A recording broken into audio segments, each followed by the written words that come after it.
हर छोटी छोटी चीज़ के ऊपर मैंने काम किया है। जूते उल्टे से लेकर सबसे ऊपर वाला बटन बंद, आपकी पेंट तुनी से ऊपर मैंने हर चीज़ पे काम किया ऊपर ऐसे ही है। हाँ, मैंने हर चीज़ पे काम किया भाईजान। आपकी पेंट छाती छाती तक होगी, आपको तब आपको लगेगा ये आपका बचपन है। स्कूल की बेल्ट हम यहाँ पे टाइट करके बांधते थे छाती के ऊपर, तो ये सारा बचपन में ज़बरदस्त हो गया।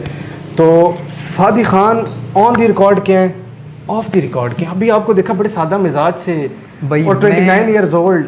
भाई जब वीडियोस में देखते हैं लगते हैं कोई 2-3-4 साल का बच्चा है, हालांकि आपकी माशाल्लाह दाढ़ी शरीफ भी है बिल्कुल। लेकिन मेरी दाढ़ी भाईजान, मेरी दाढ़ी माशाल्लाह शुक्र अल्लाह पाक का, मैंने दाढ़ी रखी है 4-5 साल हो गए। मेरी दाढ़ी की वजह से आज तक मेरी वीडियो में कोई खलल नहीं आया। ऐसे ही है, क्योंकि मैं अगर कंटेंट बना रहा हूँ ना, अब कंटेंट से हट के ऐसा होता है। हाँ, मेरा एक्ट ही ऐसा होता है बच्चों और वाला। दूसरा ये कि मैं नॉर्मल कोई वीडियो बना रहा हूँ ना, कि मैं ऐसे बैठूँ किसी से हालचाल पूछ रहा हूँ वीडियो में, जो मेरे कंटेंट से हट के है, मुझे बकायदा कमेंट्स आते हैं, यार आप तो बड़े लगते ही नहीं, आप तो वही बच्चे। सही बात है। वो क्या कि मैंने ऐसा किरदार डाला है ना कि वो मेरी दाढ़ी मुझे कुछ भी नहीं फील ही नहीं होता। फील ही नहीं होता। बिल्कुल ऐसे दाढ़ी का कोई फील ही नहीं होता कि आप छोटे हैं या